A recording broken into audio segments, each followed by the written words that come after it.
जय हिंद दोस्तों, आप लोगों को हमारे YouTube चैनल में स्वागत है। दोस्तों, आप लोगों का लूसेंट के ऑब्जेक्टिव बुक का टेस्ट सीरीज चल रहा है। दोस्तों, आज हम लेकर के आए हैं भौतिक विज्ञान के प्रकाश चैप्टर। दोस्तों, इस बुक से प्रत्येक एग्ज़ाम में प्रश्न पूछा ही जाता है। आप कोई भी एग्ज़ाम दीजिए, ऐसा कोई एग्ज़ाम ना हो जिसमें इस बुक से प्रश्न ना पूछा हो। तो दोस्तों, चलिए वीडियो को स्टार्ट करते हैं। आज का जो पहला क्वेश्चन है कि प्रकाश छोटे छोटे कणों से मिलकर बना होता है जिसे कहते हैं, तो उसे फोटोन कहते हैं। ऑप्शन डी सही हो जाएगा। अगला नंबर क्वेश्चन है, प्रकाश तरंग किस प्रकार की तरंग है? तो प्रकाश तरंग एक अनुप्रस्थ तरंग है। ऑप्शन ए सही हो जाएगा। अगला नंबर क्वेश्चन है कि प्रकाश का तरंग सिद्धांत किसके द्वारा प्रतिपादित किया गया था? तो प्रकाश का तरंग सिद्धांत जो हाइगेंस के द्वारा प्रतिपादित किया। ऑप्शन बी सही है। अगला नंबर क्वेश्चन है, निम्नलिखित में से कौन सी प्रघटना यह निर्णय लेने में सहायक होती है कि प्रकाश एक अनुप्रस्थ तरंग है? तो ऑप्शन सी ध्रुवीकरण। अनुप्रस्थ तरंग में ही केवल ध्रुवण की क्रिया होती है, अनुदैर्ध्य तरंग में नहीं होता है। अगला नंबर क्वेश्चन है कि प्रकाश के विद्युत चुंबकीय स्वरूप की खोज किसने किया था? तो मैक्सवेल ने किए थे। ऑप्शन सी सही है। अगला नंबर क्वेश्चन है कि किसने सर्वप्रथम यह दिखलाया कि प्रकाश तरंगों का विवर्तन होता है? तो ग्रिमाल्डी। ऑप्शन ए सही है। अगला नंबर क्वेश्चन है कि प्रकाश विद्युत प्रभाव का प्रतिपादन किया। प्रकाश विद्युत प्रभाव का प्रतिपादन किया तो आइंस्टीन किए थे। ऑप्शन सी सही है। अगला नंबर है, निम्नलिखित में से कौन सी घटना प्रकाश और ध्वनि दोनों में घटित नहीं होता है? तो ध्रुवण की घटना केवल प्रकाश में होता है, ध्वनि में नहीं होता। ऑप्शन बी सही हो जाएगा। अगला नंबर क्वेश्चन है, किसी अवरोध की कोर से प्रकाश का मुड़ना क्या कहलाता है? तो विवर्तन कहलाता है। ऑप्शन बी सही हो जाएगा। दोस्तों, विवर्तन के कारण ही चाकू के धार स्पष्ट दिखाई नहीं देते हैं, पेड़ के पत्ते परछाई गोल बनते हैं, सब विवर्तन के उदाहरण ही है।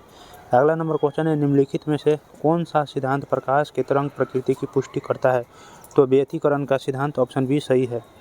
दोस्तों, जितना भी प्रश्न देख रहे हैं, आप लोगों के चारों तरफ के घटी हुई घटनाओं का ही प्रश्न पूछा जाता है फिजिक्स चैप्टर से। अगला नंबर क्वेश्चन, प्रकाश विकिरण की प्रकृति होती है? तो प्रकाश कण भी है और तरंग भी। ऑप्शन सी सही है। तरंग एवं कण दोनों के समान। अगला है, प्रकाश के चिकने पृष्ठ से टकराकर वापस लौटने की घटना को कहते हैं? तो प्रकाश का परावर्तन कहते हैं। ऑप्शन बी सही है। अगला है, प्रकाश में ध्रुवण की घटना से यह सिद्ध होता है कि प्रकाश तरंग एक अनुप्रस्थ तरंग है। ऑप्शन सी सही है। अगला है, सूर्य लगभग 4 × 10⁻26 जूल प्रति सेकंड की दर से ऊर्जा दे रहा है। सूर्य से इतनी ऊर्जा निकलने से उसका द्रव्यमान किस दर से कम हो रहा है?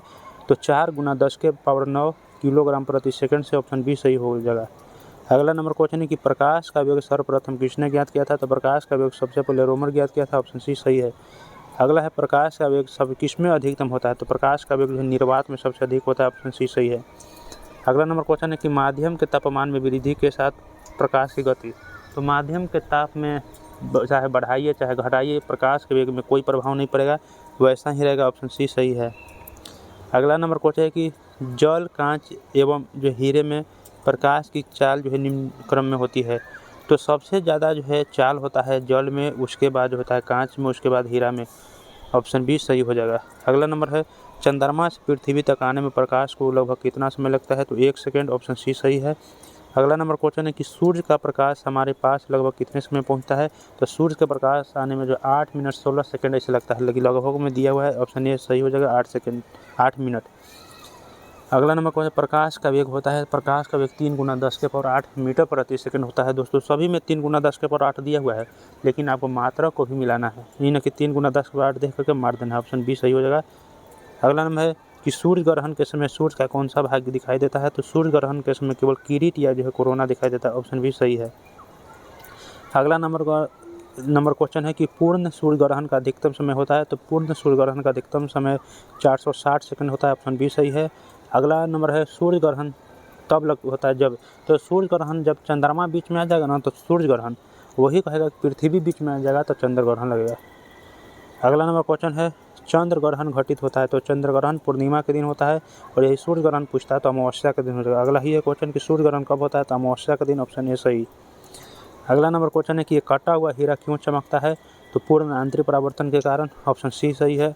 अगला नंबर क्वेश्चन है कि पानी से भरे किसी बर्तन में पारा एक सिक्का किस कारण थोड़ा उठा हुआ प्रतीत होता है? तो अपवर्तन के कारण, प्रकाश के अपवर्तन। ऑप्शन बी सही है। अगला नंबर क्वेश्चन है कि पानी में लटकाकर बैठे हुए व्यक्ति को उसका पैर मुड़ा हुआ और छोटा दिखाई देता है, तो अपवर्तन के कारण ही। ऑप्शन ए सही है। अगला नंबर क्वेश्चन है कि जब एक कॉम्पैक्ट डिस्क यानी सीडी वाला कैसेट देखे होंगे तो सूर्य के प्रकाश में देखी जाती है तो इंद्रधनुष के समान रंग दिखाई देती है, इसकी व्याख्या की जा सकती है। तो इसका सही आंसर ऑप्शन डी हो जाएगा, अपवर्तन, विवर्तन और परागमन की परिघटना के आधार पर। अगला नंबर क्वेश्चन है कि जल के अंदर पड़ी हुई मछली किस कारण से अपनी वास्तविक गहराई से कुछ ऊपर उठी हुई प्रतीत होती है, तो प्रकाश के अपवर्तन के कारण, ऑप्शन बी सही।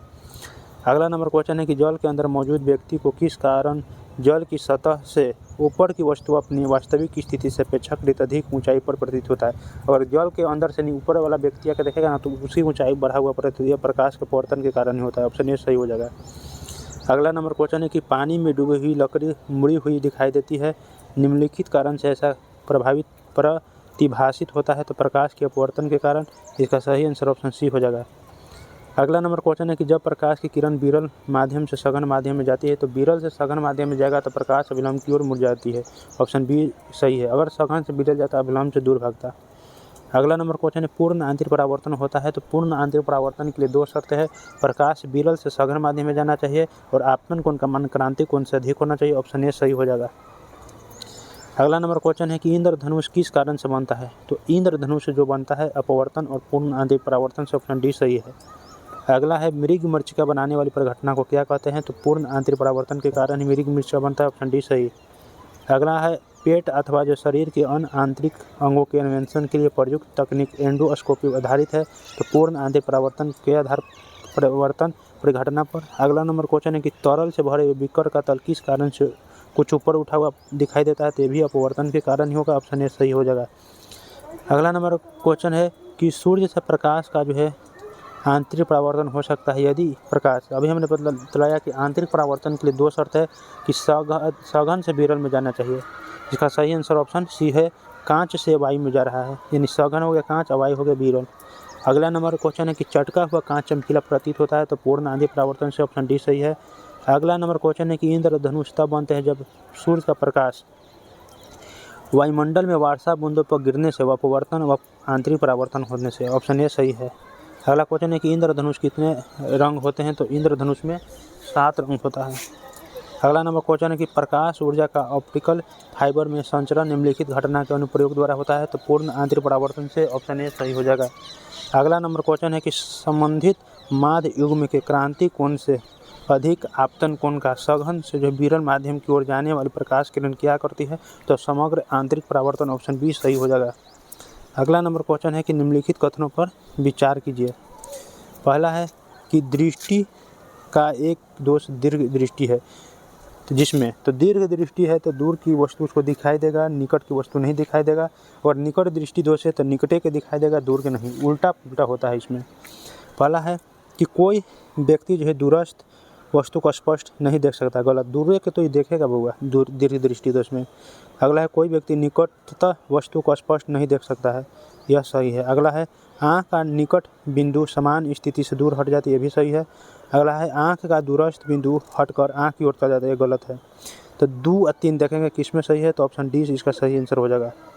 अगला नंबर क्वेश्चन है कि यौगिक सूक्ष्मदर्शी क्या होता है, तो यौगिक जो सूक्ष्मदर्शी होते हैं ऐसे सूक्ष्मदर्शी जिसमें लेंसों के 2 सटे होते हैं, एक नेत्राकार लेंस और दूसरा एक नेत्रक लेंस कहते हैं, ऑप्शन बी सही हो जाएगा। अगला नंबर क्वेश्चन है किसके कारण आकाश नीला दिखाई देता है, तो आकाश नीला जो दिखाई देता है वह प्रकीर्णन के कारण ही होता है, ऑप्शन सी सही हो जाता है। अगला नंबर क्वेश्चन है कि जब प्रकाश किरण एक माध्यम से दूसरे माध्यम में जाती है तो इसकी आवृत्ति समान रहेगा लेकिन तरंगदैर्घ्य वेग सब बदल जाएगा, ऑप्शन बी सही हो जाएगा। अगला नंबर क्वेश्चन है कि आकाश नीला दिखाई पड़ता है क्योंकि, अगले हम बतलाए कि नीला जो रंग होता है उसका जो प्रकीर्णन सबसे जो है अधिक होता है, ऑप्शन ए सही हो। सबसे कम प्रकीर्णन जो लाल रंग का होता है, इसलिए आकाश नीला दिखाई देता है दोस्तों, इसका प्रकीर्णन क्योंकि सबसे ज़्यादा होता है। अगला नंबर क्वेश्चन है वातावरण में प्रकाश का विसरण निम्नलिखित की वजह से होता है, तो धूलकण के वजह से होता है, ऑप्शन बी सही है। अगला है चंद्र सतह पर एक प्रक्षेपक को दिन के समय आकाश दिखाई देगा तो काला दिखाई देता है, ऑप्शन डी सही है। अगला नंबर क्वेश्चन है एक गोलाकार वायु का बुलबुला किसी कांच के टुकड़े में अंतःस्थापित है, उस बुलबुले से गुजरती हुई प्रकाश की किरण के लिए वह बुलबुला किसकी तरह व्यवहार करेगा, तो अवतल लेंस की तरह व्यवहार करता है, और अवतल लेंस को जो है अपसारी लेंस कहते हैं, ऑप्शन बी सही हो जाएगा। अगला नंबर क्वेश्चन है यातायात सिग्नलों में लाल और प्रकाश जो प्रयुक्त किया जाता है, क्योंकि लाल रंग सबसे कम प्रक्षेपित होता है। ऑप्शन सी सही हो जाएगा। इसका तरंगदैर्घ्य भी सबसे अधिक होता है।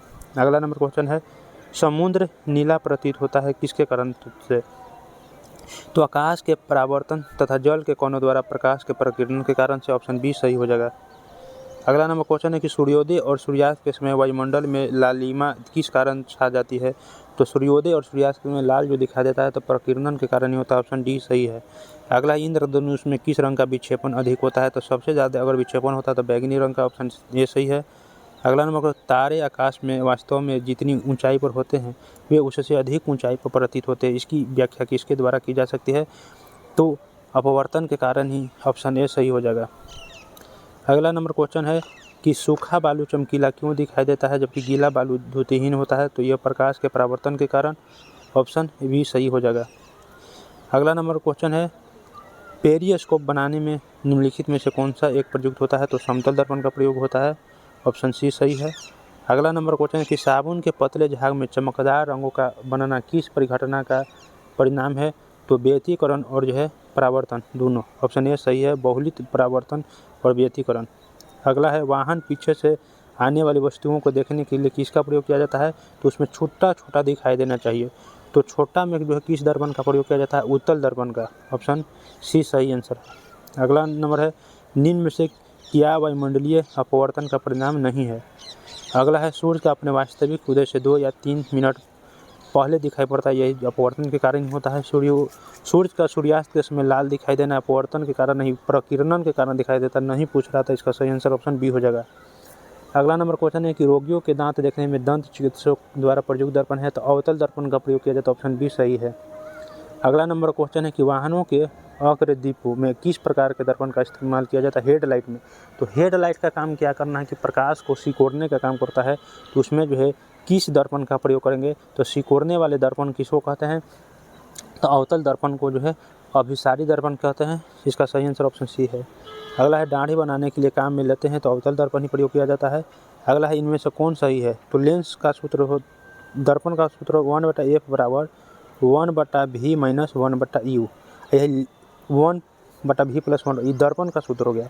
और लेंस का सूत्र तो माइनस हो जाएगा, माइनस है, लेकिन भी बाद में है दोस्तों, ये तो गलत है। f बराबर d/2 ये भी गलत है। 1/f बराबर 1/v प्लस 1 इसी सही हो जाएगा। अगला नंबर क्वेश्चन है, मानव नेत्र का वह भाग जिस पर प्रतिबिंब बनता है क्या कहलाता है? तो रेटिना कहलाता है। ऑप्शन सी सही है। अगला है, रेटिना पर नेत्र द्वारा निर्मित प्रतिबिंब होता है तो वास्तविक, उल्टा और छोटा। ऑप्शन ए सही है। अगला नंबर क्वेश्चन है, किसी व्यक्ति का पूरा प्रतिबिंब देखने के लिए एक समतल दर्पण की न्यूनतम ऊंचाई होती है तो व्यक्ति की ऊंचाई की आधी होनी चाहिए। ऑप्शन बी सही है। अगला है, एक वस्तु 2 समानांतर समतल दर्पणों के बीच रखी जाती है तो बने प्रतिबिंब की संख्या। तो संख्या निकालना तो 360/थीटा होता है। तो थीटा की जगह 0 हो जाएगा, 2 समानांतर है तो अनंत हो जाएगा। ऑप्शन डी सही है। अगला नंबर क्वेश्चन है कि 2 समतल दर्पणों को जो है 90 डिग्री के कोण पर रखा जाता है और उनके मध्य एक मोमबत्ती जल रही है तो दर्पण में मोमबत्ती के कितने प्रतिबिंब होंगे? तो प्रतिबिंब की संख्या अगर ज्ञात करना हो तो 360/थीटा करते हैं। अगर इसका मान सम संख्या होता है तो ये घटा देते हैं, विषम संख्या रहता है ज्यों का त्यों लिख देते हैं। तो 90 से भाग देंगे यहाँ पर, ये तो 9 चौका 36 4 हो जाएगा। सम संख्या घटाएंगे तो 3 हो जाएगा। ऑप्शन बी सही हो जाएगा। अगला नंबर है, जब समतल दर्पणों की सहायता से किसी वस्तु के 3 प्रतिबिंब प्राप्त करने के लिए दर्पण के बीच कितना कोण होना चाहिए? तो 90 डिग्री। जाँच भी कर सकते हैं, 360/90 रखिए तो 9 चौका 36 4 सम संख्या आ रहा है तो ये घटा दीजिए तो 3 आ जाएगा। अगला नंबर क्वेश्चन है कि यदि एक व्यक्ति 2 समतल दर्पण जो 60 डिग्री पर अनंत है के बीच खड़ा हो तब उसे कितने प्रतिबिंब दिखेंगे? तो 60 डिग्री पर तो 360/60 कीजिए 6 छक 36, 6 से कट गया, एक सम संख्या एक घटाइए 5। ऑप्शन सी सही हो जाएगा। अगला नंबर है, एक दूसरे पर 120 डिग्री पर झुके 2 दर्पणों द्वारा कुल कितनी छवियाँ होंगे? तो इसको भी उसी तरह से करना है, 360/थीटा 120 से कर दीजिए, 12 या 36 3 विषम संख्या है तो ऑप्शन बी सही हो जाएगा। अगला, सूर्य द्वारा उत्सर्जित प्रकाश का रंग कैसा होता है? तो सूर्य द्वारा उत्सर्जित प्रकाश का रंग आपको सफ़ेद होता है। Option A. अगला है, प्रकाश का रंग निर्धारित होता है तो इसके तरंगदैर्घ्य के द्वारा निर्धारित होता है। ऑप्शन बी सही हो जाएगा। जिसका तरंगदैर्घ्य ज़्यादा रहेगा वह किस रंग का दिखाई देगा प्रकाश, वह तरंगदैर्घ्य ही निर्धारित करता है। अगला है कि पानी में हवा का बुलबुला वैसे ही काम करेगा जैसे आपको अवतल लेंस काम करते हैं। इसका सही आंसर ऑप्शन डी हो जाएगा।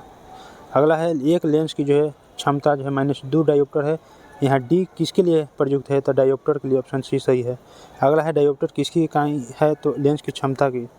अगला है धूप के चश्मे की क्षमता होती है, तो 0 डायोप्टर, ऑप्शन ए सही हो जाएगा। अगला नंबर क्वेश्चन है कि 10 सेंटीमीटर फोकस दूरी वाले लेंस की क्षमता कितनी है, तो 10 सेंटीमीटर कह रहा है। तो जब भी क्षमता निकालेंगे तो उसको मीटर में बदलेंगे सबसे पहले। लेंस की क्षमता का फार्मूला होता है फोकस दूरी के जो है व्युत्क्रम होता है। लेंस की क्षमता अगर निकालना हो तो फोकस दूरी के व्युत्क्रम कर दो 1/f। तो यहाँ पर एफ जो है ना दोस्तों सेंटीमीटर में, तो सेंटीमीटर को आपको जो मीटर में बदलने खातिर क्या करना होगा कि इसको 100 से जो है भाग देना होगा। तो ऊपर चल जाएगा, तो ऊपर चल जाएगा तो 100 ऊपर बटा 10 डायोप्टर हो जाएगा, ऑप्शन सी सही हो जाएगा। अगला नंबर क्वेश्चन है एक जो है उत्तल लेंस की फोकस दूरी 0.2 मीटर है, तो इसकी क्षमता देखिए मीटर में दिया हुआ है। तो क्षमता निकालना हो तो क्षमता होता है फोकस दूरी के व्युत्क्रम 1 बटा फोकस दूरी 0.2 है। ये दशमलव हटेगा 10 ऊपर है, 2 बचे 10 प्लस 5 डायोप्टर आ जाएगा, ऑप्शन डी सही है। अगला नंबर है यदि किसी ऐना के लेंस का पावर +2 डायोप्टर है तो उसकी फोकस दूरी, तो डायोप्टर जो होता है क्षमता जो होता है फोकस दूरी के व्युत्क्रम होता है। तो उलट दीजिए, तो एफ बराबर एफ उलटेंगे तो 2 भी उलट जाएगा 1/2। ई मीटर में तो सेंटीमीटर बदले खातिर जो है 100 से गुना करो। जब छोटी से आपको बड़ी में जाना हो तो भाग, और बड़ी से छोटी में लाना हो तो गुना 50। इसका सही आंसर हो जाएगा 50 सेंटीमीटर, ऑप्शन सी सही हो जाएगा। अगला नंबर क्वेश्चन है एक उत्तल लेंस को जब पानी में डुबोया जाता है तो उसकी क्षमता, तो फोकस दूरी बढ़ जाएगा तो क्षमता घट जाएगा, ऑप्शन ए सही हो जाएगा। प्रिज्म में प्रकाश के भिन्न रंगों का विभाजन कहलाता है, तो वर्ण विक्षेपण कहलाता है, ऑप्शन डी सही हो जाएगा। अगला है प्रिज्म से गुजरने पर सूर्य के प्रकाश की किरणें भिन्न रंगों में विभक्त हो जाती है, क्योंकि प्रिज्म जो होता है भिन्न रंगों की किरणों का विचलन भिन्न होता है, ऑप्शन डी इसीलिए जो है भिन्न रंगों में विभक्त हो जाता है। अगला श्वेत प्रकाश कितने रंगों के मिल से बना होता है, तो 7 रंग से, ऑप्शन डी सही है। अगला श्वेत प्रकाश जब प्रिज्म से होकर गुजरता है तो जो वर्ण सबसे अधिक विचलित होता है वह है बैगनी, सबसे कम अगर पूछता है तो लाल हो जाता है। अगला है प्रकाश का निम्न से कौन सा रंग प्रिज्म में होकर सबसे कम अपसारित होता है, तो अभी पूछ दिया लाल हो जाएगा, ऑप्शन ए सही। अगला प्राथमिक रंग है वे रंग जो अन्य रंगों के मिश्रण से उत्पन्न नहीं किए जाते हैं उसे प्राथमिक रंग कहते हैं, ऑप्शन डी सही है। अगला है 3 मूल रंग है, तो प्राथमिक रंग याद करना हो तो ब्लड आपको पता होगा कि ब्लड में RBC होता है, RBC, सी को जी बना देना, तो RBG रेड ब्लू ग्रीन, तो रेड ब्लू और ग्रीन देखना किस में है, ऑप्शन सी सही हो जाएगा। अगला नंबर क्वेश्चन है दोस्तों क्वेश्चन नंबर जो है 93 है कि श्वेत प्रकाश का अपने भिन्न रंगों में अलग होने की क्रिया को क्या कहते हैं, तो वर्ण विक्षेपण, ऑप्शन डी सही है। अगला है निम्न में से कौन सा प्राथमिक रंग नहीं है, तो हमने बताया कि RBG त्रिभुज बना लेना है और RBC होता है तो RBG लिख देंगे, तो रेड होता है, ब्लू भी होता है, ग्रीन भी होता है, पीला नहीं होता, ऑप्शन डी भी सही हो जाएगा। अगला है निम्नलिखित में किस रंग का तरंगदैर्ध्य अधिकतम होता है, तो लाल रंग का सबसे अधिक होता है, ऑप्शन डी सही। अगला है निम्नलिखित में से कौन सा रंग सम्मिश्रण दिन और रात के समय सर्वाधिक सुविधाजनक होता है, तो लाल और हरा। आप देखे भी होंगे कि जो है ट्रेन में आपको जो है बत्ती लाल और हरा का इस्तेमाल ज़्यादा होता है, डी सही आंसर हो जाएगा। अगला नंबर किसी अपारदर्शी वस्तु का रंग उस रंग के कारण होता है जिससे वह, तो कोई वस्तु जिस रंग का दिखाई दे रहा है समझिए कि उसी रंग को जो है परावर्तित कर रहा है, ऑप्शन सी सही हो जाएगा। अब बाकी सब रंग को जो है अवशोषित कर लेगा। अगला हरी पत्तियों का जो है पौधा लाल रोशनी में रखने पर कैसी दिखाई देगी, तो हरी पत्ती का अगर लाल में दिखाई देगा तो वह काला दिखाई देगा, ऑप्शन सी सही। अगर उसी को हरी पत्ती को जो है हरी में दिखा देता तब हरा दिखाई देगा, क्योंकि जो रंग का जो वस्तु दिखा रहा है उसी रंग को जो है परावर्तित वह कर रहा है। अगला नंबर है कुछ परिवहन वाहनों में अतिरिक्त पीली बत्तियाँ होती है, ऐसा इसलिए किया जाता है क्योंकि पीली जो है प्रकाश जो होता है कोहरे की भेदता है जिससे सड़क साफ दिखाई देता है, अतः कोहरे वाली रातों में पीली बत्ती काम आती है, ऑप्शन सी सही है। अगला है प्रकाश में 7 रंग होते हैं, रंगों को अलग करने का क्या तरीका है, तो प्रिज्म से होकर गुजार दीजिए, एक प्रिज्म से रंगों को अलग अलग किया जा सकता है, ऑप्शन ए सही। अगला है लाल कांच को अधिक ताप पर गर्म करने पर कैसा दिखाई देगा, तो हरा दिखाई देता है, ऑप्शन बी सही है। अगला है प्रकाश का रंग निश्चित किया जाता है, तो प्रकाश का रंग निश्चित किया जाता है तो रंगधैर्य द्वारा, ऑप्शन सी सही है। अगला, सूर्य की किरणों में कितने रंग होते हैं? तो 7 रंग होता है। अगला क्वेश्चन, यदि वायुमंडल न हो तो पृथ्वी से आकाश किस रंग का दिखाई देगा? तो काला दिखाई देता है। ऑप्शन ए सही है। अगला, फोटोग्राफी में मुख्य रंग कौन से होते हैं? तो फोटोग्राफी में भी RBG, red, blue, green, red, blue, green, option C सही हो जाएगा। सबसे कम तरंगदैर्घ्य वाला प्रकाश होता है तो बैगनी, ऑप्शन डी सही। अगला है, जब प्रकाश के लाल, हरा व नीला रंगों को समान अनुपात में मिलाया जाता है तो परिणामी रंग, तो कह रहा है कि रेड, ब्लू और ग्रीन तीनों का अगर प्राथमिक रंग को मिला दिएगा ना, सफ़ेद बन जाएगा, ऑप्शन बी सही हो जाएगा। अगला नंबर क्वेश्चन है कि फोटोग्राफी कैमरे का कौन सा भाग आंख की रेटिना की तरह कार्य करता है? जैसे हमारा प्रतिबिंब आंख के रेटिना पर बनता है, उसी तरह जो है फोटोग्राफी में कहाँ पर प्रतिबिंब बनता है? तो आपको फिल्म पर बनता है, ऑप्शन डी सही हो जाएगा, फिल्म। अगला, कैमरे में किस प्रकार का लेंस उपयोग किया जाता है? तो कैमरे में उत्तल लेंस का प्रयोग किया जाता है, ऑप्शन ए सही हो जाएगा। दोस्तों, इसी तरह के वीडियो को देखने के लिए हमारे जो है चैनल से जुड़े रहिएगा। जो भी विद्यार्थी नए हैं तो वो इस चैनल को लाइक कर ले, सब्सक्राइब कर ले, साथ ही साथ अपने दोस्तों के पास शेयर भी कर ले ताकि उनको भी इसका लाभ प्राप्त हो।